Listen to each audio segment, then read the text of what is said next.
नमस्कार, उदय India digital में आपका स्वागत है। मैं हूं सुनीता मित्तल। लोकसभा चुनाव 2024 का बिगुल अब बज चुका है और पहले चरण के रण की तैयारी भी हो रही है। लोकसभा चुनाव के पहले चरण में 102 सीट के लिए 19 अप्रैल को मतदान होना है, जिसके लिए अब चंद ही दिन बाकी है। पहले चरण में पश्चिमी उत्तर प्रदेश की 8 लोकसभा सीटें भी हैं, जिनके लिए नॉमिनेशन की प्रक्रिया भी पूरी हो चुकी है। ये सीटें हैं सहारनपुर, कैराना, मुजफ्फरनगर, बिजनौर, नगीना, मुरादाबाद, रामपुर और पीलीभीत। इन सीटों पर पिछली बार यानी 2019 के चुनाव में भारतीय जनता पार्टी को झटका लगा था। बीजेपी इस बार सभी 80 सीटें जीतने का लक्ष्य लेकर मैदान में उतरी है और पार्टी के सामने जाटलैंड की कठिन जमीन पर कमल खिलाने की चुनौती भी है। इन सीटों पर 2019 के चुनाव में विपक्षी पार्टियां भारी पड़ गई थी, लेकिन इस बार बदले हालात में एनडीए और विपक्षी इंडिया दोनों गठबंधन के समीकरण का भी टेस्ट होना बाकी है। जाटलैंड की मुजफ्फरनगर, नगीना जैसी सीटों पर बीजेपी और राष्ट्रीय लोकदल गठबंधन का टेस्ट होगा। इस बार बीजेपी को आरएलडी से गठबंधन करने के बाद इस बेल्ट में बेहतर प्रदर्शन करने की उम्मीद है, तो वहीं सपा को पीडीए यानी पिछड़ा, दलित, अल्पसंख्यक के समर्थन से साइकिल दौड़ने की आस है। लोकसभा चुनाव के पहले चरण में कांग्रेस के इमरान मसूद, समाजवादी पार्टी की इकरा हसन, भारतीय जनता पार्टी के संजीव बालियान, जितिन प्रसाद और राष्ट्रीय लोक दल के चंदन चौहान जैसे चर्चित नेता किस्मत आजमा रहे हैं। 18वीं लोकसभा चुनाव के लिए पहले चरण में पश्चिमी उत्तर प्रदेश की 8 सीटों पर कुल 80 प्रत्याशी मैदान में उतरे हैं। सबसे ज्यादा कहां उतरे हैं? कैराना में, और सबसे कम 6 उम्मीदवार नगीना, सुरक्षित और रामपुर से ताल ठोक रहे हैं। दिलचस्प क्या है कि सहारनपुर, बिजनौर, नगीना, मुरादाबाद, पीलीभीत, रामपुर, अमरोहा, बागपत, मेरठ, गाजियाबाद ये ऐसे चुनाव क्षेत्र हैं जहां इस बार कोई भी मौजूदा सांसद चुनाव मैदान में नहीं है। सहारनपुर में बसपा ने सांसद फजलुर रहमान कुरैशी के स्थान पर माजिद अली को उम्मीदवार बनाया है। बिजनौर सीट पर बसपा ने अपने सांसद मलूक नागर का टिकट भी काट दिया है। उनके स्थान पर जाट बिरादरी के विजेंद्र सिंह उम्मीदवार बनाए गए हैं। नगीना सुरक्षित सीट से 2019 का चुनाव बसपा टिकट लेकर 1.5 लाख के अंतर से जीतने वाली और 56% वोट हासिल करने वाले गिरीश चंद जाटव को मायावती ने इस बार बुलंदशहर भेज दिया है। मुरादाबाद के सपा सांसद डॉक्टर एस हसन, जिन्होंने 2019 में 1 लाख के अंतर से सीट जीती थी, उनकी भी उम्मीदवारी खत्म कर दी गई है। अखिलेश यादव ने बिजनौर की पूर्व विधायक और वैश्य बिरादरी की महिला नेत्री रुचि वीरा को उम्मीदवार बनाया है। इस सीट पर भाजपा ने 2014 में सांसद चुने गए कुंवर सर्वेश सिंह को उम्मीदवार बनाया है। पीलीभीत सीट पर पिछले चुनाव में मेनका गांधी के बेटे वरुण गांधी सांसद चुने गए थे।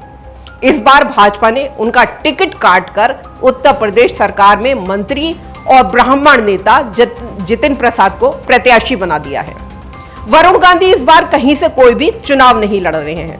रामपुर सीट पर जो आजम खां का घर और गढ़ मानी जाती है, 2019 में 52% वोट लेकर वो चुनाव जीते थे, जिन्होंने मशहूर सिने तारिका भाजपा की जयाप्रदा को 1,11,000 वोटों के अंतर से हराया था। रामनगर के लिए जेल में बंद आजम खान के बजाय सपा ने महिबुल्ला को प्रत्याशी बनाया है। भाजपा ने उपचुनाव में सांसद बने घनश्याम लोधी पर ही इस बार भरोसा जताया है। मेरठ के भाजपा सांसद राजेंद्र अग्रवाल का टिकट काटकर भाजपा ने रामायण के राम की भूमिका निभा चुके अरुण गोविल को उम्मीदवार बनाया है। राजेंद्र अग्रवाल पिछले 3 चुनावों से मेरठ से सांसद रह चुके हैं। टिकट कटने के बावजूद राजेंद्र अग्रवाल समर्पित भाजपाई की तरह अरुण गोविल की चुनाव बागडोर संभाले हुए हैं। बागपत और गाजियाबाद दो ऐसे चुनाव क्षेत्र हैं जहां के दो बार जीते सांसद अब की बार चुनाव मैदान से भाजपा ने बाहर कर दिए हैं। बागपत सीट लोकदल कोटे में चली गई है। मुंबई के कमिश्नर रहे सत्यपाल तोमर के बजाय रादौल प्रमुख जयंत चौधरी ने नए उम्मीदवार राजकुमार सांगवान को प्रत्याशी बनाया है। गाजियाबाद सीट जहां के सांसद और केंद्रीय मंत्री वीके सिंह का टिकट काटे जाने से पश्चिमी उत्तर प्रदेश के राजपूतों में नाराजगी दिख रही है। उनके स्थान पर भाजपा ने स्थानीय विधायक और पूर्व मंत्री वैश्य बिरादरी के बड़े नेता अतुल गर्ग को प्रत्याशी बनाया है। जनरल वीके सिंह 2014 में 5,67,260 वोटों के अंतर से और 2019 में 5,01,500 वोटों के अंतर से चुनाव जीते थे। टिकट कटने से वीके सिंह नाराज तो नहीं है, लेकिन वे अपनी नाराज बिरादरी को मनाने का कोई प्रयास करते हुए भी दिख नहीं रहे हैं। अमरोहा सीट पर पिछला चुनाव बसपा के टिकट पर जीते दानिश अली अब की बार कांग्रेस के टिकट पर मैदान में उतरे हैं। उनका मुकाबला भाजपा के पूर्व सांसद कंवर सिंह तंवर के साथ है। सहारनपुर पहले नंबर की लोकसभा सीट है। पिछले चुनाव में भाजपा उम्मीदवार राघव लखनपाल शर्मा चुनाव यहां से हार गए थे। सहारनपुर में कांग्रेस के चर्चित मुस्लिम नेता इमरान मसूद के प्रभाव को स्वीकार करते हुए भाजपा नेतृत्व ने सहारनपुर सीट को जीतने के लिए अपनी पूरी ताकत झोंक रखी है। 10-12 दिन के दौरान में 2 बार मुख्यमंत्री योगी आदित्यनाथ, 1 बार प्रधानमंत्री नरेंद्र मोदी, 2 बार ये उप मुख्यमंत्री ब्रजेश पाठक और केशव प्रसाद मौर्य एवं केंद्रीय मंत्री कृष्णपाल गुर्जर भाजपा के समर्थन में आ चुके हैं। यहाँ रामपुर, कैराना, बिजनौर जैसी सीटों पर पीडीए वाले समीकरण की परीक्षा यहाँ पर होगी। ये सभी 8 सीटें ऐसी हैं जहां जाट के साथ ही पिछड़ा, दलित और अल्पसंख्यक मतदाता चुनाव नतीजे तय करने में निर्णायक भूमिका निभाते हैं। लोकसभा चुनाव 2019 के नतीजों की बात करें तो बीजेपी को यूपी में 2014 के मुकाबले 9 सीटों का नुकसान यहां पर झेलना पड़ा था और इनमें से अधिकतर सीटें पश्चिमी यूपी की थी। पहले चरण की 8 सीटों की ही बात करें तो 2019 में बीजेपी इनमें से केवल 3 ही सीट जीत सकी थी, पीलीभीत, कैराना और मुजफ्फरनगर।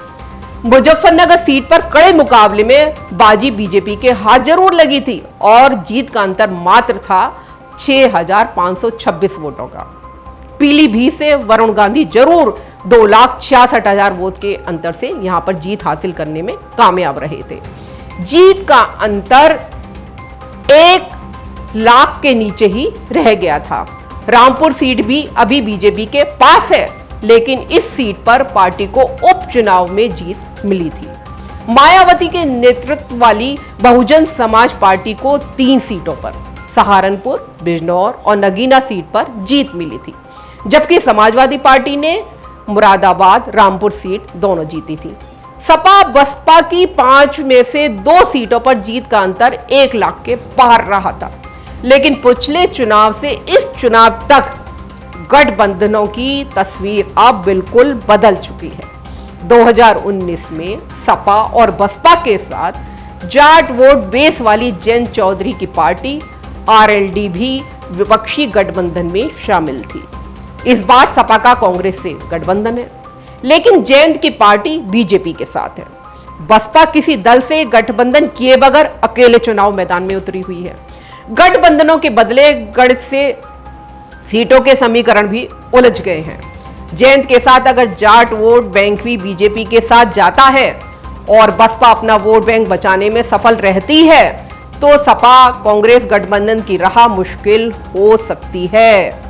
आपको बता दें कि लोकसभा चुनाव के पहले चरण में यूपी की 8 सीटों के साथ ही तमिलनाडु की 39, बिहार की 4, मध्य प्रदेश की 6, राजस्थान की 12, उत्तराखंड और असम की 5-5 सीटों के लिए 19 अप्रैल को मतदान होना है। पश्चिम बंगाल की 3, अरुणाचल प्रदेश की 2 और छत्तीसगढ़, त्रिपुरा, सिक्किम, जम्मू कश्मीर, अंडमान और निकोबार, लक्षद्वीप, पुडुचेरी की 1-1 सीट के लिए पहले चरण में ही वोट डाले जाने हैं। पहले चरण की कुल 102 सीटों में से 41 सीटें ऐसी हैं जहां से बीजेपी के सांसद हैं। गठबंधन सहयोगियों को भी मिला दें तो 50 सीटें फिलहाल एनडीए के पास हैं। तो वहीं विपक्षी इंडिया ब्लॉक 48 सीटों पर काबिज है। उदय इंडिया पर हम आपके सामने ऐसे ही चुनावी विश्लेषण प्रस्तुत करते रहेंगे। जय हिंद।